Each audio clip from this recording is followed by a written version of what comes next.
Finally! Bonjour.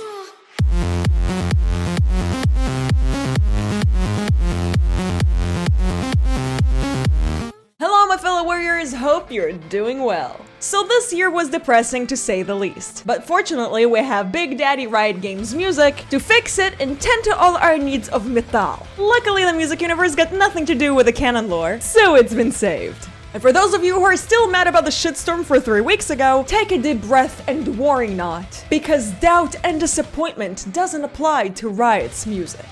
As always, I'll watch the video, react to it, and explain things along the way. But before we jump into it, let's first understand who Pentakill are.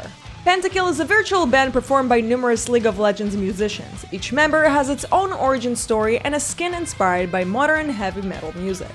The word Pentakill derived from the Greek word penta, which means 5, and it's also a term used in League of Legends when a player single-handedly achieves 5 champion kills in a short time duration. The 5 OG members are 𝗬𝘂𝗽𝗏, the guitarist, who after getting his hands on numero uno, an indestructible axe he found in 𝗬𝗪𝗻, did an oopsie by going berserk and murdering his old bandmates, including their new up-and-coming singer, 𝗬𝘂𝗽𝗏, the up-and-coming singer that 𝗬𝘂𝗽𝗏 accidentally killed, whose voice was equal to the fury of countless lost souls, was also known for his fearsome reputation after eating a live poro and gargling gravel during his Shadowstock debut. After remaining by 𝗬𝘂𝗽𝗏's side, he ended up enlisting the help of the only musician he felt was his equal, the bass-playing ferryman 𝗬𝘀𝗻𝗏. 𝗬𝘀𝗻𝗏, the bassist, who was also known as Brownowed by his hardcore ghoul fanbase, met 𝗬𝘂𝗽𝗏 back in Valorant when he was ferrying him, and joined him simply because he wanted to create an awesome fucking band. Sona, the keyboardist, who through years of silence had attuned her hearing to withstand all types of metal, impressed the three with both her resilience and her ability to tear up her keys while covered in blood, proving her worth and thus joining the band.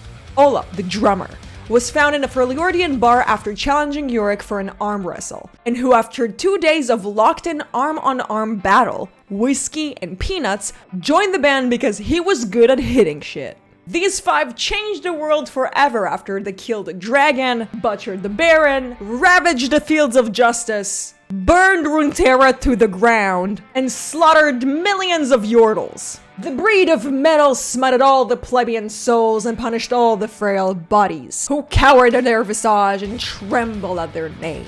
Wow, that's pretty good. Yeah, totally awesome. That's pretty fucking metal. Now, Kayle joined during their second album when the band needed a female vocalist. Her whole thing was that she needed warriors of metal fight in epic war against the diabolical hordes of my faithless sister. So she's not really there to be part of the band as much as she's there to fight her own war. So technically she's not really part of the band, but since her voice is epic, they let the Hexakill thing slide. So how did Kayle end up with the squad? Well, after their disastrous last performance in the Freljord, 𝗬𝘂𝗽𝗏 ordered 𝗬𝘀 to drum the world splitter rhythm to sunder the land and bring down the realm's icy peak upon 𝗬𝘂𝗽𝗏. As the rock of the mountain came crushing down, the band fled to the far corners of Runeterra to escape the wrath of the Freljordian battle queens. Who were the Freljordian battle queens? We don't really know. My guess is that it was Lissandra and her 2 other sisters, Serylda and Avarosa, aka Sejuani's and Ashe's reincarnations. So 𝗬𝘂𝗽𝗏 ended up in Bilgewater, earning fame once again through the epic sea shanties he had learned along the way. Kayle, who heard the depthless well of misery in his lyrics, knew 𝗬𝘂𝗏 alone could understand her own sorrow. So they got shit-faced and watched the men and the women of the slaughter dogs hurl themselves into the monster-infested waters because they preferred to kill themselves and listen to their duet. Meanwhile, 𝗬𝘀𝗏 reached the lands of 𝗬𝗪𝗻 where he encountered his true nemesis, the sun. Sunlight was something he avoided for fear of the people recoiling from a face not even a mother could love. But fear not, cause our boy still got some in a tomb with a long-dead 𝗬𝗪𝗻 princess, who also kind of inspired to bury himself as well. And so he slept beneath the desert until 𝗬𝘂𝗽𝗏 and Kayle pried open his tomb and had him join them to recreate the band. Sona didn't really give a fuck and just kept doing her own queen shit, earning herself a name by touring the world. But when she reached the Freljords, they denied her, which she took very calmly by taking a ship with a doomed crew to the east of Bilgewater, where she used her magic to drag volcanic islands from the depths, causing lava to rain down, and form a titanic organ pipe to magnify her playing, setting the sky ablaze with hellfire dragged from the heart of the planet. Karthus, Yorick, and Kayle reached her through her obsidian ring of fire, and she joined the crew. Olaf, unlike Sona, took it pretty hard because he literally lost his favorite drinking buddy. So he decided to embark on a journey to the only place where he knew the booze was strong enough for him to enjoy. On his way there, he met Gragas, and the two ventured to Zaun, where he drank potent some cocktails, bragged of his glory days, and dared Victor's cam-jacked thugs to take him on. Through the fighting, a piercing wail shattered the globes containing the golem's transplanted brains, and Olaf found himself face to face with his old undead lead singer. 𝗬𝘂𝗽𝗫 was content with the idea of dying as the king of metal, until he wasn't. He hurled himself out and saw his axe protruding from the ground, where a legend grew, telling that whoever drew the axe from the mountain would be the one to reunite the heralds of a new age of metal. The mountain shuddered and fell, and a brazen god of rock was revealed. As he reached the giant who had drawn the axe from the rock, he saw his old bandmates, accompanied by a fiery Hellion Valkyrie from beyond. Karthus held out his numero uno, and its razor strings shivered with anticipation. Thus the band was together once more. The first and second album were absolutely iconic, and to this day, anyone who watched Tenacious D will remember them. And now, 4 years later, here we are again for another iconic album. Because this year, we already heard a Digent number in 𝗨𝘀's theme, which brings in the question of what other types of metal we shall encounter in this upcoming album. Hopefully this new cinematic will shed some light on this revelation. So, without further ado, let's get started.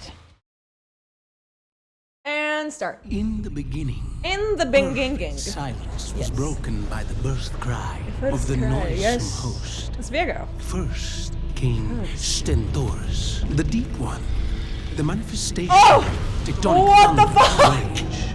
Then the air caught fire, Ah, that's vile! shielding itself into streams. I love it. They were gathered by What the fuck? What in the black metal art is The this? insanity of the cosmos to their will. Is there like a Mortals Gorgoroth banded together in cameo? worship of these gods, and in time, Bathory is their here? voices swelled into a Mayhem? single devastating scream. What's They rise happening? to 𝗫𝗫𝗪, the immortal one, infinite and What majestic. the fuck? 𝗫𝗫𝗪 anointed only the deserving bands. The rest, lost to the unceasing ticking of time. The Bruh! cyclical saga of metal. Since when are we so dark? Pentakill. Yes! Oh my god, look at Yorick with his hat! Stop! Wresting dominance from the forces of Tren and change. Wow! And so, Pentakill have reigned unchallenged and shall forevermore. Forevermore! Yes! Or so it is to be believed. Ooh, yes. Bruh! That is so epic! What the fuck? Wow. Riot music really said Satanism. Every single frame in the cinematic can be a black metal album cover. Man, I hope they're not just doing a cock tease right now, because like the visuals are giving off some really heavy, vile, deep, fucking brutal shit. But I have a strong feeling it's not going to have a Norwegian shed sound. No hate for my black metal lovers, of course. Hail Satan. So lore-wise, none of it is really set in stone, because by the end of the video, 𝗂𝘂𝗽 points out that or so it was told, and then there's like a lost chapter. So this whole like 3 primordial demon gods being summoned by humans to create metal can just also be a really epic legend. I mean, the rest of the stories were pretty epic legends, but like this is like goes like super deep into the like, you know, satanic verse. In the future, I assume we will get more information about that, but right now there's not much for me to work with here. So yeah, let's hope for some extra content. It's so weird though, because there's such a huge difference between this art and this art. They look like two completely different bands. Lord, wait, not you. You. My dude. I'm hella nervous about this because I really want something super heavy, but I can't get my hopes up. I know that either way the music is gonna be great, but I really want something heavy. Please make it something heavy. Also, since I know you guys gonna ask me about it, no, I'm not a fan of the skins. Also, the idea of a hydrated Karthus is just baffling to me. Like, how the fuck did we go from this to this? I can't wrap my mind around this. The least you could do was put some corpse paint, you know, like something to like, you know, kind of try to retain the fact that he's dead.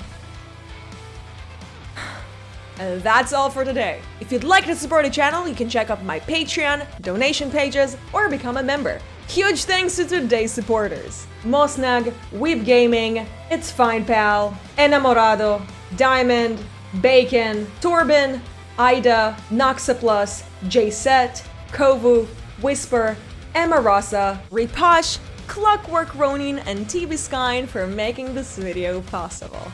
Thanks again for watching, and I hope to see you next time. Bye bye! Bonjour.